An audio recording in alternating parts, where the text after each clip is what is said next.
Good afternoon. I'm Mark Corcoran, and I'm chairman of the Judson Manor House Committee. And the House Committee is the group here at Judson Manor that has established the collaboration with Artist Archive of the Western Reserve, and we could not be more delighted. In addition to the 23 or so online, we've got 20 plus of our residents here in the ballroom joining us today. And we are thrilled. We have an embarrassment of riches today with about 7 fierce women with us, 3 from the Artist Archive. Mindy, unfortunately, is ill today, but we have Kelly Pontoni, who is the registrar of the archive, and Megan Albers, who is very ably commanding the ship today electronically. Plus, we have special guests, Judy Takács, Gloria Plevin, Charlotte Lee, and Lee Heinen.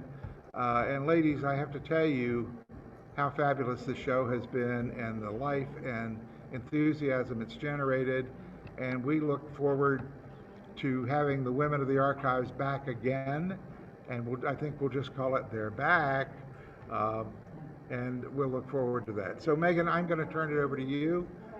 You're our maestro today, so we're looking forward to the whole program. Thank you. Thank you so much, Mark. So I am both Mindy and Megan today. Do not be deceived. It's the half and half hair. I can split my personality. Here we are. So first, I'm going to give you a little intro about Zoom. You are probably painfully familiar at this point with Zoom, but give you a little lay of the land for the program. So first thing is that there is a chat. The chat function can be in some different places, but sometimes it's at the bottom of your screen, the little cartoon bubble. Now, when you click on the chat, you can actually have a drop-down menu that says all panelists, that's us, or all panelists and attendees, that's everybody. When you chat, just we ask you to do a little sparingly. It's kind of like class, don't want too much talking. The other important function is going to be the Q&A. Now, how we're going to run the Q&A today is that Mark, live from the Judson Ballroom, will actually be fielding questions of the residents live. So we'll do that first. But for all of you out there in internet land, you'll be able to answer questions too, ask them. So what you can do is use the Q&A function at the bottom. And if you want to type your question, go ahead, type it in. Make sure that you preface your question with the name of the artist. The other thing too is that we can ask you a question live, and how you do that is you raise your hand. I'll call on you at the end of the presentation, and then we'll promote you to a panelist. You can turn on your video, you can ask the question just verbally, and we'll take it from there. So that should be all of the setup. And now behold, magical transformation. I am Mindy, so I'm going to do a little spiel for you about the Artist Archives, the program, and just all the good stuff that we have today. So, 1 second. Pull that right up. So a little about the Artist Archives. So I'm not sure if you guys are familiar with us, but we're happy to tell you. So the Artist Archives of the Western Reserve is a unique archival facility and regional museum created to preserve representative bodies of work of Ohio visual artists. Through ongoing research, exhibition, and educational programming, the AAWR actively documents and promotes this cultural heritage for the benefit of the public.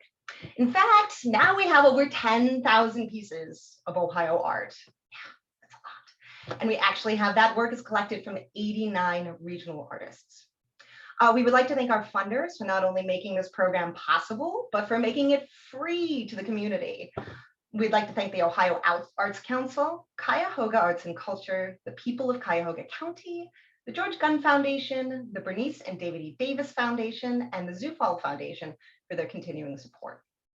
And speaking of making things possible, the Legacy Society is responsible for the fundraising that provides for the oral histories that we'll be seeing 3 of today. Very exciting. So we are currently working our way through the archived artists and trying to get videos for everyone. And in fact, Kathy Scarrett's archived artist, her video is actually filmed today in the main gallery of the archives. So more information as that gets edited and all that good stuff. All the films are by Ted Sikora, an amazing local filmmaker. If you'd like to contribute to more oral histories being made, you can actually make donations either by calling our number, I'll put it in the chat, but it's 216-721-9020, or doing it on our website. So that being said, I think we're going to go ahead and kick off the program, which, speaking of oral history videos, we're going to start with Judy Takas. So bear with us for just a second. I'm going to go ahead and screen share. Kelly's going to give me a nice verbal, will you give me a verbal when you can see it, because I won't be able to see the thumbs up. And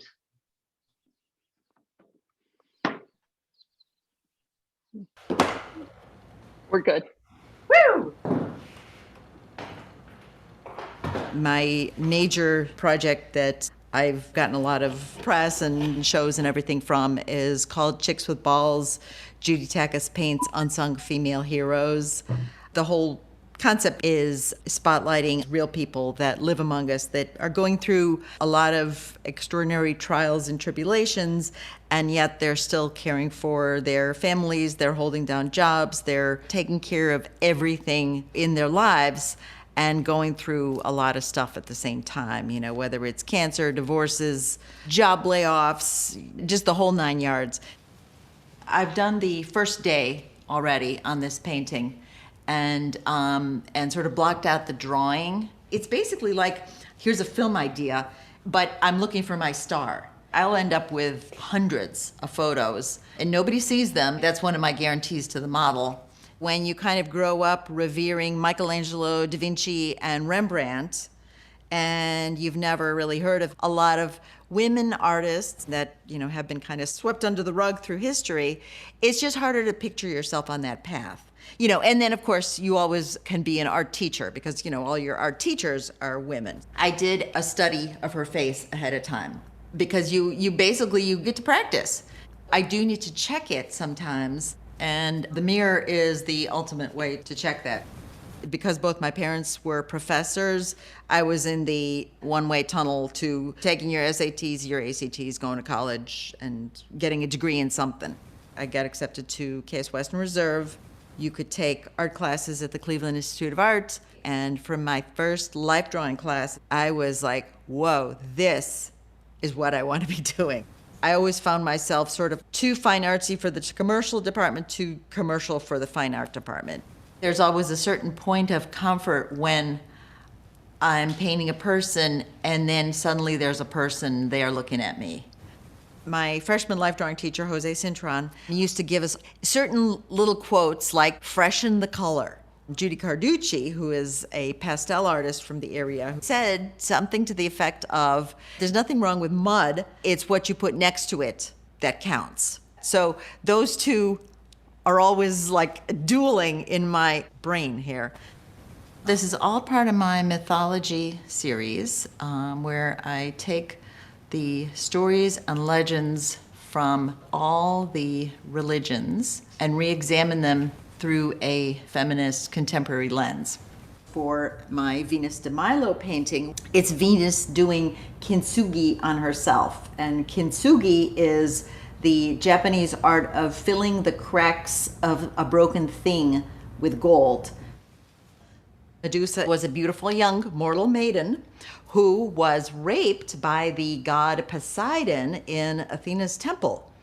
And Athena blames Medusa for desecrating her temple. She declares that no man shall ever look at her again and turns her into the snake-headed Gorgon that we all know and hate. I have returned her youth and beauty. I found a beautiful model who had so much gorgeous dark hair, and I gave her a hashtag stigmata, also, you know, because of the Me Too movement, so that's why the name of the painting is hashtag Medusa2. Pandora was tempted by being given a box that she was forbidden to open. You can do anything you want, but don't open that box. Eve, when she bites out of the apple, she will get all this knowledge. In both cases, the moral of the story is that the world goes to hell when women seek knowledge. That, to me, is a myth that definitely needs to be busted. And in each situation, Eve and Pandora, when they seek knowledge, good things happen.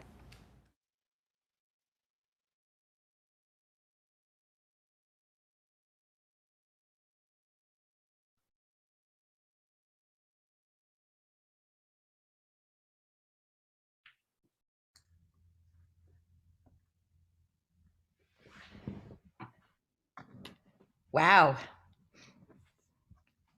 Yes, I Judy. love that. That was awesome. That was Judy's premiere. Yes. You know, it's funny because when Ted came to film that, it was an all-day process. So I said a whole bunch of different things, and it's really very cool the way he, got everything in there. I was trying to think what I'm going to say for my little 5 minutes that I have to say it, and you'll have to give me a sign to say, okay, now it's time to stop. Okay. The painting, the painting that I was finishing right at the very end, and the one that I was demoing on, that's my Eve and Pandora. They're both called Epiphany of Eve and Pandora paintings. And it's sort of a COVID fairy tale type thing where right before the COVID shutdowns, like the day that everything shut down was the day that I had that model come for the photo shoot. And, we were both like, I don't have it. You don't have it. I know you don't have to wear a mask, and she was like, okay, you don't. And she had to bite the apple. I didn't want to bite the apple for her and hand it to her because, that's very germy. But we had that photo shoot right the day everything shut down. It was like March 12th or something like that. And so fortunately, during the shutdowns, I had all this photo reference to work from. And her, the Eve and Pandora story, where I started saying that this is one of the myths that I want to bust, where when women seek knowledge in two very major, religious contexts, when women seek knowledge, the world goes to hell. When Pandora opened that forbidden box, like everything came out of it except for hope got left in the bottom. And one of the interesting things that sort of evolved was that the box that she's opening is actually a box of books from Amazon. And so it's like a good thing that she opened the box and she's getting all this knowledge. And the very last book that she's pulling out of the box is Obama's Hope, The Audacity of Hope. So and then with the Eve one, she's essentially also finding knowledge via books, and she's munching on a lot of the apples, and the snake is sort of an insignificant player in the pile of books that she has on there. And both those paintings right now are already at the Valley Arts Center. They're going to be part of the illustrious alumni show, which will open April 2nd. And I'm actually going to cover that on my Living Figuratively show, which, if you're not already, watching it every single Thursday night, it's a TV show. It's a Facebook Live TV show that I do every single Thursday night at 6 p.m. Eastern Standard Time, where I convince people to like figurative art, because figurative art, like that's all I do. All the stuff that goes in it's all part of the concept and everything. And one of the taglines for the show that I do is, why not fill your home with the fascinating faces and figures of people that you don't even know? Why not fill your home with figurative art? Because when you look at images of other humans, you really can connect with them. And so that's always the bottom line of my particular work practice. And what I have behind me right here, I'm not really here. This is a virtual background. This is my show my Chicks with Balls show that debuted for its first solo museum show at the Zanesville Museum of Art, pretty much about exactly a year ago. And it opened and everything was wonderful. And after about a month, COVID hit, and then it was shut down. So I keep this screensaver thing in my background because it was a gorgeous show, and anybody that came to actually drove down to actually see it before it shut down, I'm very thankful for that, for people to come down and see it. And that also, the Chicks with Balls series was real humans, real people, real women that I know that are going through all kinds of, struggles and stuff like that, with grace and courage and all that. And they're holding balls, they're topless, holding balls to symbolize their strengths and struggles. So, for me, that's my art practice is, it's a lot of painting, a lot of women, and showing strength and courage and whether it's mythological ones whose stories need to be rewritten, or whether it's real people whose stories need to be told. And I think maybe that's it. Okay, I'm exactly at the 5-minute mark. So good. Thank you guys all for watching. This is really, I'm psyched that my paintings are also at the Judson Center. Those are actually 3 real women, strong female artists, and I believe that it's Lee. I haven't even seen it in person yet. It's Lee Heinen, Marcia Sweet. Oh, 4 of them. Okay. And then Shirley Campbell, who passed away very recently, and then another one of my paintings, Laura's Gray Braid, who is a phenomenal model from the area. So I'm happy you're there to see that. Thank you. Oh, Judy, thank you so much for being with us and for watching live. That wonderful video was just it was awesome. Thank you guys for doing it. Oh, yeah. And that one was done by Ted Sikora, again, a local filmmaker. And actually, previously I had said that there was one being filmed in the archives today. There was, but correction, that was actually being filmed by Sam Butler, who is a co-curator of an upcoming exhibition where Kelly Pontoni is curating. It's called Converge, and it's LGBTQ visual arts community of Northeast Ohio. So Sam was in the gallery doing that. So, but the next video we are going to show is in fact by Ted Sikora, and it is featuring the amazing Gloria Plevin. So I'm going to go ahead and play that video, Gloria, and then we'll have her speak afterwards in response. So once again, pray for a good screen sharing Zoom magic. We all could use some Zoom magic. Go. What I'm having right here You're good. is my first adventure in my brand new studio at home. I always had a studio downtown. It's an adventure because this is a whole technique that I've never done before. I have a large picture that I'm copying in a way. This is New York, where my kids live. And this is right on Park Avenue, because in June, on Park Avenue, the whole length of Park Avenue has these red tulips in the center.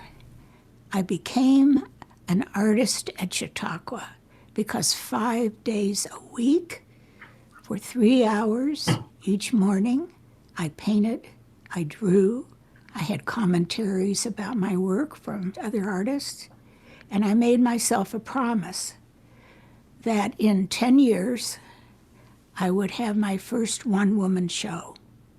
And that's what I did. It was my first juried show, and I got 3 or 4 blue-red ribbons. I had a husband who was very supportive. I'm a very kind realist. There's a lot of humanity in it. There's a lot of empathy. And I like to paint vegetables and fruit, but flowers are my newest passion. I don't have a degree in painting, but I have had some really marvelous teachers. I was doing a painting of a young lady who had blonde hair. She was very pretty. This was early on. This was a portrait class. And I knew, I had already had a conversation with her, that she had many cats. And my teacher came up to the man who was next to me. This teacher said to the young man, "Do you have any interest in this woman who is modeling for us?" And he said, "None whatsoever." So he said, "I think that you belong down the hall in the other classroom where they are painting circles and squares." You know, I had one excellent teacher, and he said, "Don't be somebody that just finds a niche and keeps on doing the same thing over and over again." He said, "That's very boring, and you won't grow. You want to be growing, so you want new challenges." It's a conversation that's going on with the picture. What is happening, where it's going, what it needs. There's another painting, it's called Going to the Farmer's Market. And when I was all done with that, I thought, oh, I don't know, I don't think this is so good. And now that I'm doing this one, I feel like this old one is new. it's like a companion. So if you live long enough, you may even have a different attitude about your own paintings. What I needed was to have other artists to be my friends, to be able to discuss with me what they were doing and what was good and what was bad, and be part of the community. And there was an organization that I joined. It was Art Neo. And then David Davis came along with Artist Archives of the Western Reserve. So now I belong to both organizations, and it's just wonderful. Here's the finished painting, and it has taken 2 months' work. The picture was very, very good. There were parts of it that were dark, and I had to fill in with my imagination. There are some things that are a little fanciful within it. The green up here is a little improvisation. This is not to immortalize this particular place. It is a work of art, and this will be a gift to my family.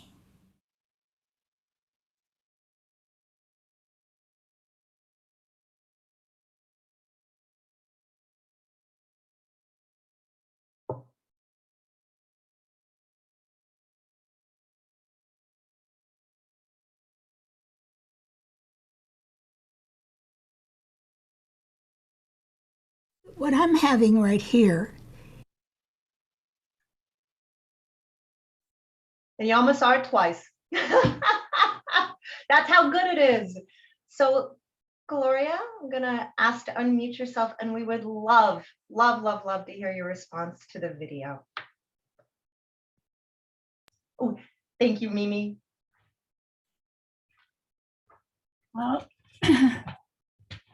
this was a painting that took 2 months, and we moved my equipment from downtown studio to turn my bookshelves into an art gallery or an art place.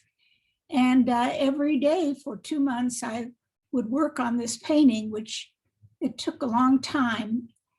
And the hardest thing that I did in this picture were the faces of the 2 little girls. I'd never made a face in paint that was that tiny. And I really had to work very hard at that. And the rest of it was just a pleasure to do, and to be doing it at home. And I'm excited about this particular painting because it's in New York. And the thing that I like about it is that New York City does this every June, planting these red tulips on Park Avenue, and it runs the whole length of Park Avenue for all the people. And I think that's just wonderful, and I love flowers. So this is my contribution to the art world, but I love doing it. It's with me until it goes home to the family that the girls are part of. And I'm still painting and loving being an artist. And this particular picture is going to be the cover of my second book, which is in work right now. So this one of the little girls on Park Avenue is going to be the cover for my next book. And I don't know what else I have to say. Oh, I have a show right now at the Nature Center in Shaker Heights. And it will be, it's all of flowers, and they will be up until April 23rd. So if you would like to see my show, and I hope you will, just give them a call, and they will welcome you to come in, but you can't just show up because of, everything that's going on. And I don't know if I have anything else to say. Well, you have a current book of art and essays for sale at the archive. Yeah, well, my book of my art and essays is available, and that's also at the garden center. And anyhow, you're welcome to come, and I'm delighted to be part of this wonderful group. And I was a friend of the founder. So let's see, that's about all. Well, thank you so much, Gloria. I think Kelly Pontoni wanted to jump in real quick and ask you. Yeah, I just wanted to say quickly, Judy had talked a little bit about her pieces that are at Judson, and Gloria, we have your etching, Snowy Day, which is just a beautiful image. And I think last year when you came into the archives, I was talking to you about it, and I believe you said it had a dog that you once owned. That was the little dog. So yeah, if anybody, of course, all the pieces at Judson are great, but this is that little etching is really one of my favorite pieces. Oh, thank you. Yeah. And we'll actually have a little sneak peek of that etching too. I do have a photo of it. So I'll Perfect. do a preview of the exhibition. We can all take a look. And also I neglected to mention that Kelly actually, so chief curator on the exhibition, the Judson exhibition, Kelly? Me and Mindy and I, yeah. Co-curator. So Co-curator, so in yes. August for you, I forgot to plug the show that we're talking about. Well, on that note, we have one more oral history, and unfortunately, the artist has passed away. So it is, but a very remarkable thing is that we are able to do these oral histories brilliantly from older footage and things like that. I am correct with that, Kelly, that Elaine Albers Cohen is no longer with us. Is that correct? No, I don't. I believe she still is alive. It was interesting because the footage looked older. Well, we'll find out that. So Okay. Yes. we'll check that on the breaks. But she's like not represented in the show. But since we had 3 new archived artists for the videos, we wanted to show them. So I'm going to go ahead and play Elaine Albers Cohen right now. And again, pray for the Zoom gods.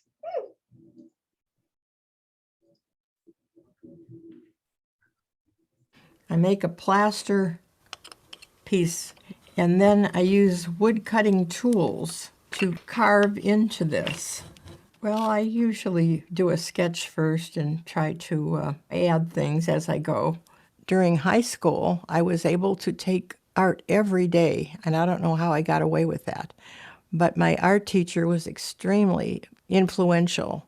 She made me do a portfolio to compete for a scholarship at the Cleveland Institute of Art. And I got it, and I was absolutely out of my mind thrilled. And I took every kind of class there was. Enameling became very important to me, design, and I majored in painting. But then it evolved to printmaking and ceramics. When you're finished with your carving, you make paper pulp, and you put it in a blender and make a paper emulsion and pat it on here. And when it's dry, you pull it off. You will have a raised line like this one. I finished art school and I graduated. I was still continuing doing the copper enameling. And I did a piece that got an award at the Butler Museum, and they wanted to buy it, but the money was so low that I didn't take the money, and I kept my piece.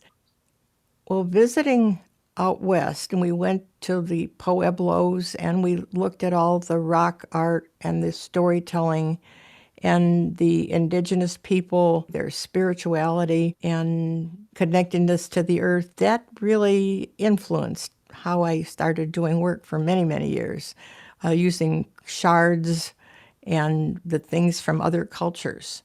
I love design and color and shapes and how they fit together. And usually you start something and you might have a slight idea of what you want, but sometimes it evolves. It's kind of like you're surprised yourself. I'll never run out of ideas. When it's dry, you pull it off And where the deep sections are, you'll have the raised area. It's really kind of a printmaking technique that I'm using with doing handmade paper. When it's done, you think, oh my God, did I do that? I think my teachers mainly believed in me, and I think that's the lesson I would give to parents and teachers. Just really believe in a kid. If they want to do something, even if it's not your thing, encourage them and they'll thrive.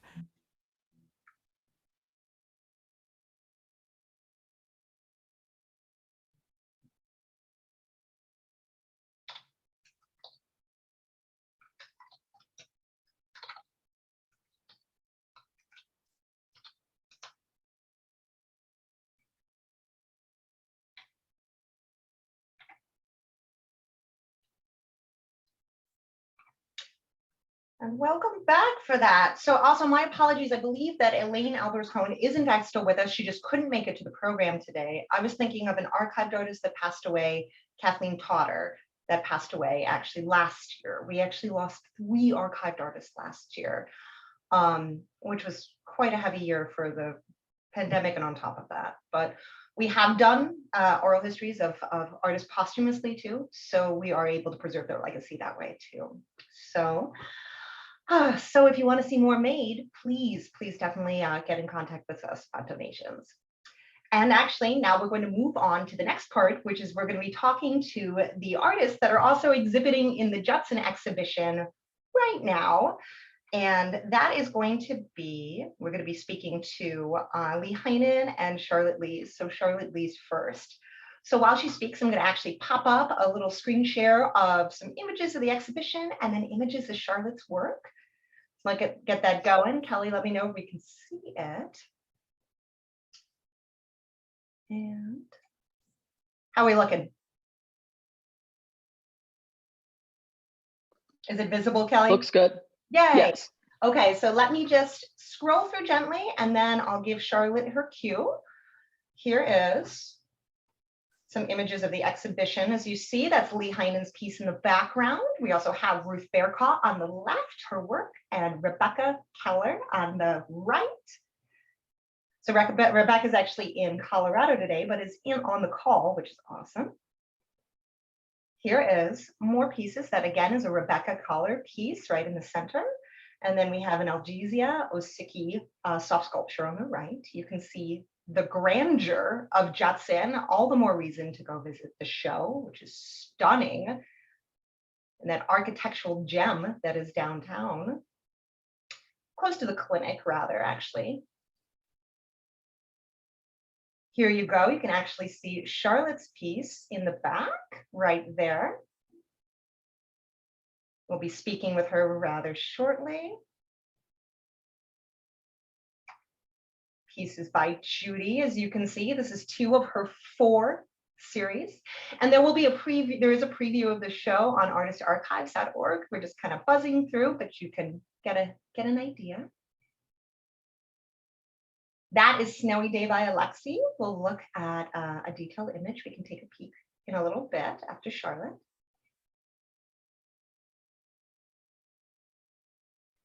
That is Judy Takas. And do forgive the scroll. This was to get it large and in charge and to still do. It's like you're breezing by in the gallery. Sunshine in the Shadows. Inspired by Lee Heinen, as you see. This is this beautiful piece by Gloria Plevin that we discussed. The Snowy Day by Alexi, one of Kelly Pontoni's favorites. Gorgeous piece. And now on to Charlotte Lee's. So now that we've seen that, all right. I'm trying to think how I can get Charlotte to actually, so go ahead and unmute yourself, Charlotte. Okay, I'm unmuted.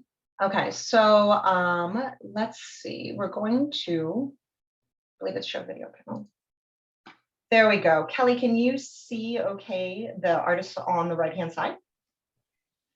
No. Okay. We're going to do one thing real quick. I'm going to stop the share and have Charlotte speak, and then I can work on that in the meantime. Charlotte, go ahead, and then I'll try to get magic going while you're talking. You're the star of the show anyway. Oh, right. And I love being the star, just behind the screen. You know, many people, not artists, always ask, you know, where do you get your inspirations from?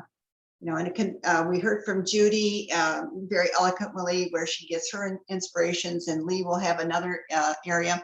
And I get really mine from the environment. I love walking in the nearby metro parks. I've been doing that for years, particularly in the fall. I like to kick up the leaves and observe all kind of the vast variety of colors and textures of nature all around me. And it adds to my creative vocabulary. So inspiration is all around me. And I'm fortunate to live on a property that has a lot of woods, a pond, and I have a lot of wildlife. So, you know, I'm surrounded by all the beautiful things that I love to work on. Sculpture came to me a bit later in my career. I was really trained as a painter and printmaker, and you will see some of those influences on my wood pieces. It's just a little side story. I didn't start carving until after my children arrived. And so then I took a class at the Valley Art Center, and my instructor was Fred Christian. And he said, everyone get like a 2x4 by 6 piece of wood, and we're going to carve our name in it. Well, I know nothing about that, but I said, I don't think so. It's not what I want to do. And he says, well, go ahead and do whatever you want then, if that's what you're going to do. So I went and got a log, and he gave me a few tools, and I started carving. And so that was my self-taught beginning of sculpture. And I think it served me well not to be hampered by technique or procedure. To me, everything was possible, or nothing was impossible. I could try anything because I didn't know my boundaries. So I think that was a very informative part of my education. You never know what skills you're going to need as your career moves forward. You know, painting, I love to paint my work. In fact, sometimes I carve it just so I can paint it. And people that love wood or cherry and oak and walnut say, how could you paint it?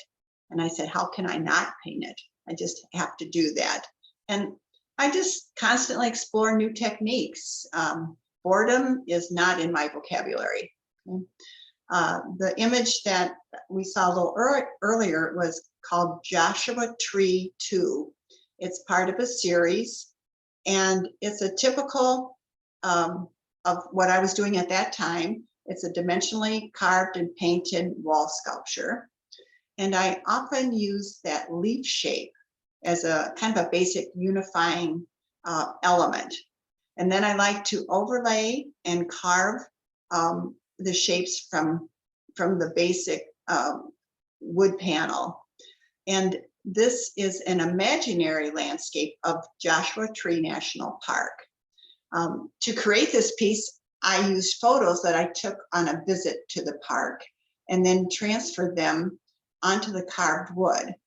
I painted the images, and the textures that are in the background come from images that remind me of the desert area and of the kind of the strata of the rock and the sky, mountains, and of course the Joshua tree. And this series was kind of called Nature Reimagined. So when you look at it, it's not a perfect rendition of the area, but it is an assimilation of all the parts of it that I particularly fell in love with. You can also see a few more of my pieces at the Heritage Coffee House in Solon. They'll be up until the end of April. And generally, I do not display in places where they serve food, but the reason I did this was because he has devoted a long wall, maybe 50 feet, with lighting, designed especially to display artwork. So I was encouraged with that, as well as probably the only place that was not virtual. People actually walked in to get coffee and to buy snacks and to sit there. So I felt this was a really good opportunity to see artwork. And he's very respectful of the art, and is absolutely loves to, his whole design was to have artwork on walls. So after I'm done with my show, anybody else should also talk with him and see if they could have a show there. And my most recent series, and my time about up? Please continue. We would never stop you. Okay. Yeah. Okay. My most recent series, which we don't have an example of, is my virtual travel series, and it's back to painting. And I also use a lot of pattern making. I make patterns and stipple on different colors and so forth. But this was, I decided to do an overlay on top of the painting, an overlay of plexiglass, and then paint my pathways on that plexi so that it gives a little dimensional look, like you're traveling over the background. And it's a result of the pandemic. You can't travel. So these are all my virtual travels. And so I had a lot of fun with it. I think I made 7 or 8 of those images, but now I'm done with that. I'm not quite sure where I'm going to go yet, but wherever it is, it will be new and exciting for me because I work every day in my studio at home. And for those of you that work in the basement of your home and you have children, and I was doing stonework at the time, when my children would take a nap, I would go in the basement under their bedroom and pound and hammer and saw and do everything. And they would sleep like gems until I quit working. And as soon as I quit working, they would wake up. So that encouraged me to work long hours in the basement until my dear husband decided to add on to the house and built me a studio upstairs with high ceilings that didn't break the fluorescent tubing above my head, and an outdoor entrance so I can haul in logs and so forth. So anyhow, that's my story in a nutshell. See, I love women who work with power tools. So good. Oh my God, I have gotten so strong, you know, as a result of my, I use reciprocal saws, chainsaw, little Lancelot grinders and drills. I love them all. That's right. It makes me so happy. That's why girls out there in the audience, learn painting and power tools. Both will serve you very well. Yeah, got to do it. Got to do it. And it's very ladylike. It's ladylike as you want to be. Yeah. So next, you know, it goes along with what Judy Takas does, you know, like strong women. Yeah. You know, like be in control of your life. Exactly. And I think that this is the best collection of women who have their own voice and aren't afraid to share it. And that's kind of the remarkable thing about this exhibition. And thank you for the opportunity. Oh, and thank you for coming, Charlotte. It's so wonderful to have you here. And in fact, you get to see me. Actually, you get to see me. We fixed Charlotte's video earlier, so Zoom is a fickle mistress, to be sure. And actually, up next, we have another strong, amazing woman. She is also on the board of the archives. She's been an archived artist and is just an asset to the institution and to the local arts community, Lee Heinen. And I'll let you speak a little, and when you start to mention your piece, I will be able to screen share so the audience will see the image, Lee. So. Thank you. Mm-hmm. Well, I too, I'm a huge advocate of strong women, although I was thinking in a psychological sense more than a physical. A hammer and a screwdriver about as bold as I get with tools. But anyway, I plan to speak most directly to the piece of work that is in the show. I hope we could get a little closer to see details. I've worked in so many styles on so many subjects over the years. Good, wonderful. This painting was done about 20 years ago. And at that time, I was really into circuses. Why is that black rectangle over? Thank you.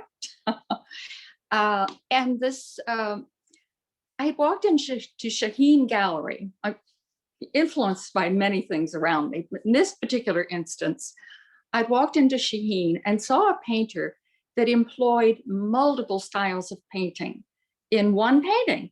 And I was taken with that and thought, oh, I'm going to play with that theme. And this is an example of that. You can see the flatness in the cleft-shaped lily pads, and then this kind of abstraction of the dark ones. Then you've got a realistic insect in there, and you can't see the texture very well, but the flower is more expressionistic and textured. So I've got multiple styles of paintings, all incorporated in this one painting.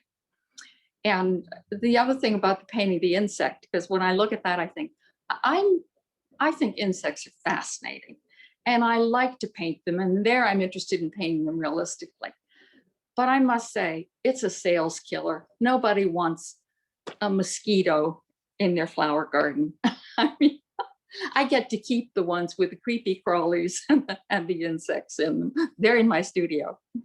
But anyway, I've been through so many different periods. It's kind of a reflection of my life. This particular time was after I'd been in Africa on a safari. And I've done a few of those. But there, I discovered water lilies. I mean, it wasn't just Monet's garden. Water lilies are all over the world. I've seen them in China, I've seen them in Thailand, and in Africa. And anyway, the water lilies, though, engaged my interest because they were small and embedded this painting is called the Okabanga Delta. And they were down among the tall grasses. So we have the linear lines of the grass and the circular cleft shapes of the water lily leaves. And that is what I found interesting to work with, to create a composition with those abstract kind of elements. Anyway, that's about what I have to say about this painting. And you may be familiar with some of my other periods. Many years ago, I worked in pastels, and then I did a lot of cloud paintings and landscapes, but I was especially taken with clouds. And again, I think it was the abstract quality with, with kind of a realistic subject matter and what you could read into the shapes and the moods of the sky.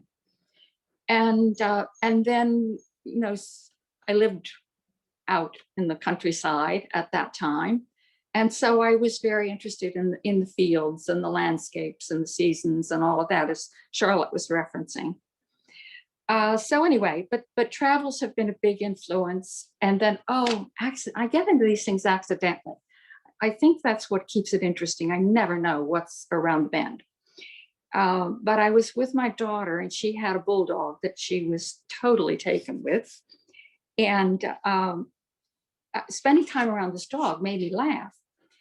The animal was so ridiculous. It was humorous. Anyway, I did a painting for her, a dog painting. Well, after that, I kind of got into it and did several dog paintings of this dog. And these were in a very impressionistic style. Then, of course, the other family dogs had to have their pictures done. So that's kind of how it goes. The pandemic has brought out a whole different thing. I should go back and say, I had a show at Judson a couple of years ago at Judson Park, and some of the residents there may have seen that show. That one was all about family and based on my family album, but that was a stripped down, simplified, minimalist kind of show. And even though it was based on my family, I neutralized people as much as I could. I didn't really want to make them just for me or individualized.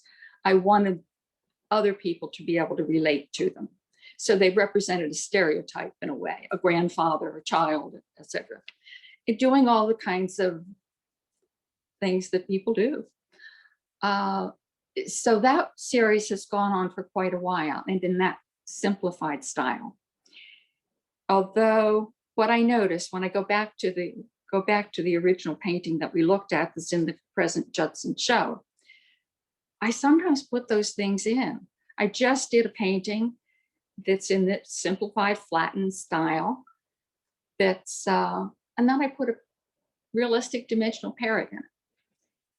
And I also often collage into my paintings. So I pull from what I've learned in the past and integrate it into what's happening now. And this past year has been a productive year because of, so little interference. Not only Zoom meetings to attend, and they're more efficient than getting your car and driving somewhere. So I've got an awful lot of painting done, and I look forward to more. And just as long as I can keep going, I will.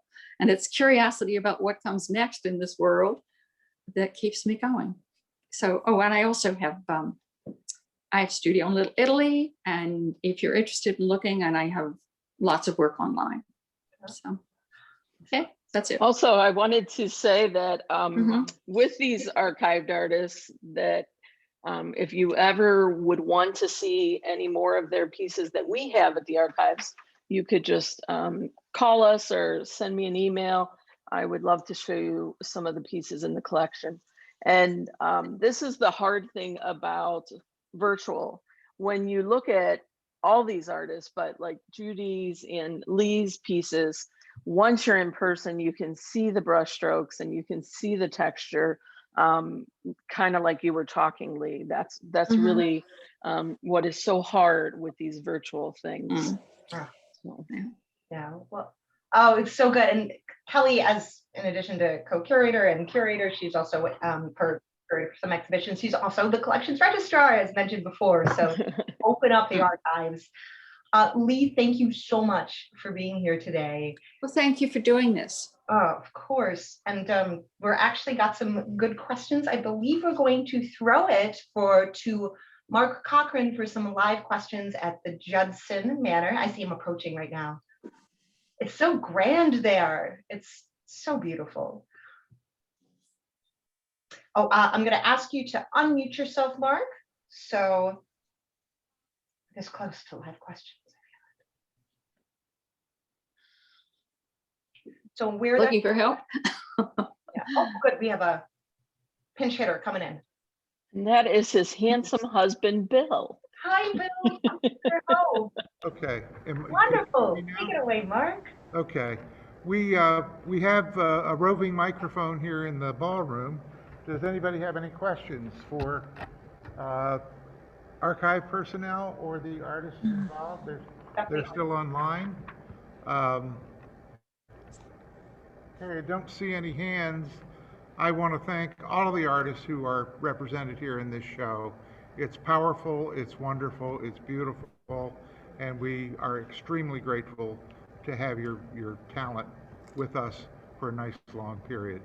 And I want to remind our residents that the show will leave us next Monday, the 29th, so there's limited opportunity to take another look and visit the work of some of these artists.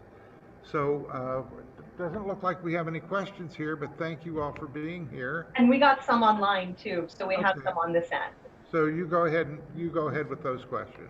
Mark, thank you so much for putting all the residents, Mark and Jen, for getting all the residents together, for hosting these exhibitions. We couldn't be happier. We could not be happier. Oh, wonderful. Thank you. Well, there's a couple of questions in our chat, so I'll go ahead and do that. And if anybody would like to, who is online, would like to ask a question live, raise your hand with your little magical Zoom raise hand, and I'll be able to call on you. While people think about that, I'm going to go ahead and ask some of the ones that are written down. We'll start with a question for Judy. So Judy, you mentioned you shoot so this question, by the way, is from Stuart Pearl. Thank you, Stuart, who is archive artist and a board president too. Judy, you mentioned that you shoot a photo study first of your subjects. Do you photograph them in your own studio, or do you prefer to do a session in one of their own familiar, relaxed areas to get a truer sense of their personality? I actually prefer to do it in my studio because usually my subjects it's a concept that I've thought of. So, I've thought of a mythology concept. I've got the stage all set. I've got the backgrounds all set. So like I get it all set, and they're basically an actor in my drama. So I set it up. They come to my studio. I've got control over the lighting and everything. I generally don't do realistic backgrounds. So I don't care if you work in a machine shop and how interesting everything is behind you. I don't really want to paint that. So, so I generally will do it in my studio. That's where the photo shoots happen. It's like vignettes. It is. It's really cool to see that. Oh, thank you, Judy. We really appreciate it. And studio sounds magical. I want to be a fly on the wall. Or be the star. Oh, my ego. Well, while I dwell in that, I'll think. I'm going to get my next question is actually for Charlotte Lee.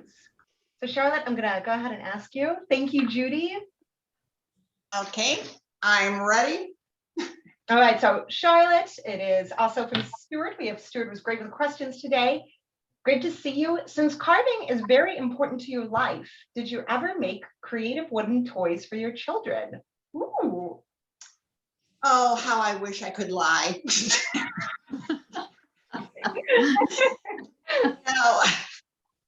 No, I never did that. However, I do enjoy letting my children, or I did, and my children, and now my grandchildren, play with all the cut off pieces of wood and create magical structures, architectural structures with all the odd pieces.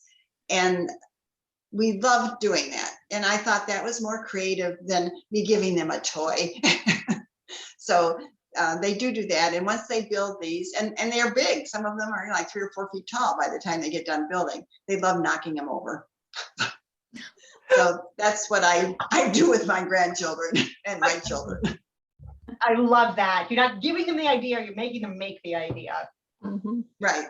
Perfection. That's the most creative way. Yeah. I like to do it. That's what. Well, Charlotte, thank you so much. It's just a delight to talk to you. Thank you again for being here today. Thank you. I'm going to do, next question is going to be for Gloria. So Gloria, you ready for a question? Yes. Wonderful. Stuart is great. She's asking questions because we've had just a nice relaxed afternoon crowd. Stuart says, since I'm a photographer, I'd like to ask this of my painter friends. Do you ever use reference photos, or is your preference to paint from life? Also, I liked your circles and squares joke. Stu, he was referring to the joke in the video. So do you use reference photos? Oh, yes, of course I do. I do use reference photos. And yes, I sometimes do from life. So either one, but this painting came from a little photograph, actually, that the mother of these 2 girls had taken, a little photograph. And then it was blown up by me, and then it became a huge painting. But like all photographs, there were parts of it that were not visible. And then that had to be created in some way. So kind of a jumping off point instead of a cage. Mm-hmm. You use it as great inspiration. Awesome. Thank you, Gloria. Your work is so beautiful, and Again, Gloria's work is in the Shaker Nature Center right now and is currently on view. So definitely get out there. And I believe we also announced it in last month's ArtsWire too. So you can get all of the links and visitation information there too. Thank you. Thank you, Gloria. We really appreciate having you on today. And I have one final question. So do I have any hands raised? We have a question for Lee Heinen concerning that your current, so what I actually have a question for Lee. This is my question, I own it.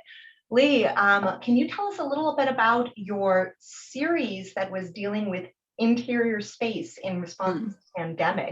I know that was on display at SUMA, and it is such a good series. It's so amazing.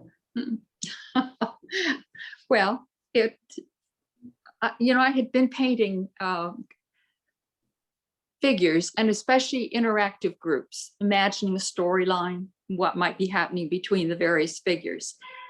And when the whole COVID thing fit, I was going to do another one. And I thought, what may matter more now is what's happening inside people's minds from a psychological point of view, and from even literally how they're spending their time. They're spending their time cooking, they're spending their time gardening, other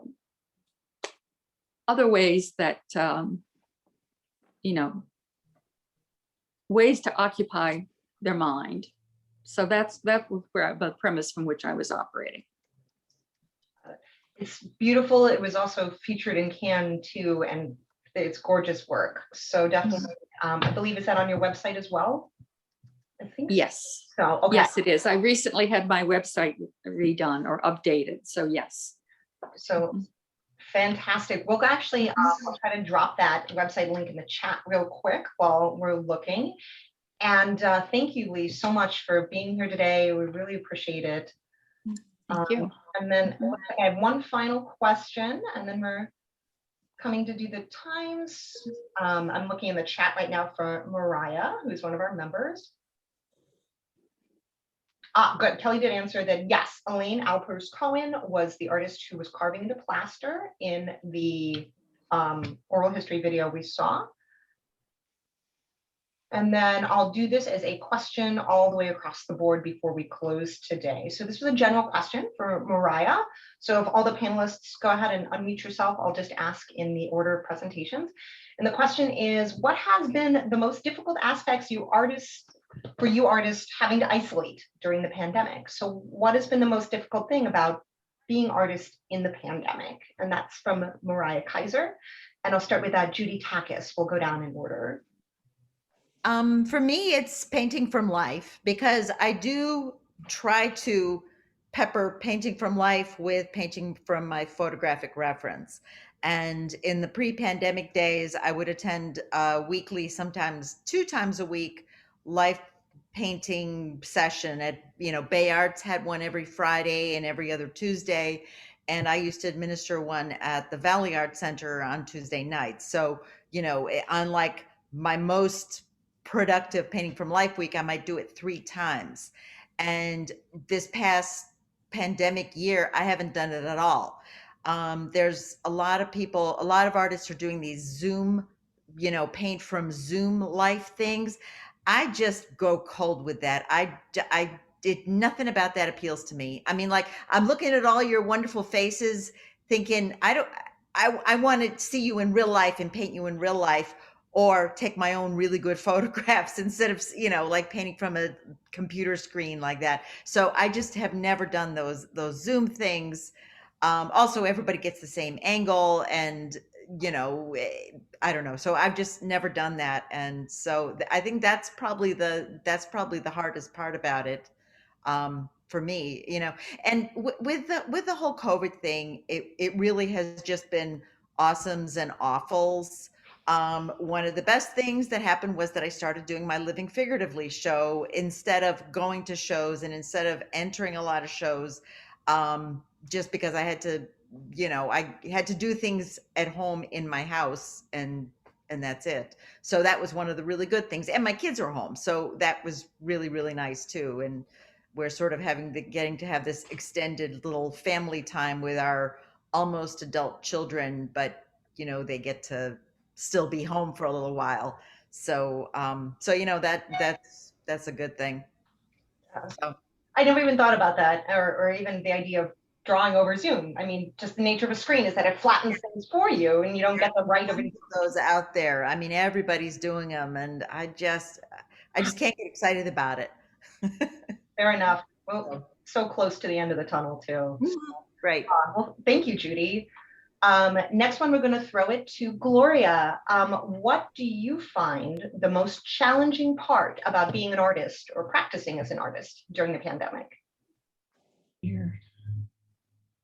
Oh, I know, a lot. Ask someone else. I don't have an answer for that. Okay, not a problem. We'll just say that everything's challenging right now. Well, thank you, Gloria. We really appreciate, again, having you here today. So next, we're going to go with Charlotte. What has been your most challenging part of being an artist and practicing during the pandemic? Oh, I wish I had something ominous to say, but as an artist working in my studio alone all the time, before the pandemic, after the pandemic, it actually hasn't affected me as far as my studio work goes. In fact, I think, you know, the series that I created with this virtual travel was very exciting. And I have just produced so much artwork. My house is exploding. I have no place to put it all. So, you know, just given all this time, you're not distracted by having to go anywhere. I do miss my restaurant meals, but other than that, you know, all this enforced time has really been good for me. So now I have to get out into the world again, and I'm happy to do that. But I don't know, same with Lee. She works in her studio, I'm sure, all the time anyways, you know, so, you know, it was a good thing for me. Yeah, my answer would be exactly like yours, ditto. What is Oh, good. Part? Thank you, It's been a good, productive time, but I miss friends and going out to dinner and that sort of thing too. Absolutely. Yeah. Well, thank you everyone for being here today. I really appreciate it. And in fact, speaking of pandemics, I am off after this program to go get my first shot. Yay. Great. So exciting. So I go from one exciting thing to another. Thank you everybody who attended. Thank you to Judson Manor for again hosting the exhibition. Thank you to each one of our artists for being amazing. A video of the program will actually be available on artistarchives.org about a week generally. And when you're done the Zoom, there will be a survey that comes up. If you wouldn't mind filling it out, it helps us with funding and also just to improve our programming. So without further ado, did I miss anything, Kelly? Are we good? I don't think so. Except we'll be taking, like Mark said, we'll be taking down the show on Monday, but we'll be putting another show up at Judson, and it is going to be printmakers and their process. Yes, stay tuned on that. you. We're sending out a newsletter about it, and it's a heck of a show. So Great. Okay. well, thank you so much, everybody. Have a wonderful afternoon, and we will see you for the next one. Thank you, Stay everyone. well. Thank you, Megan. Thank you.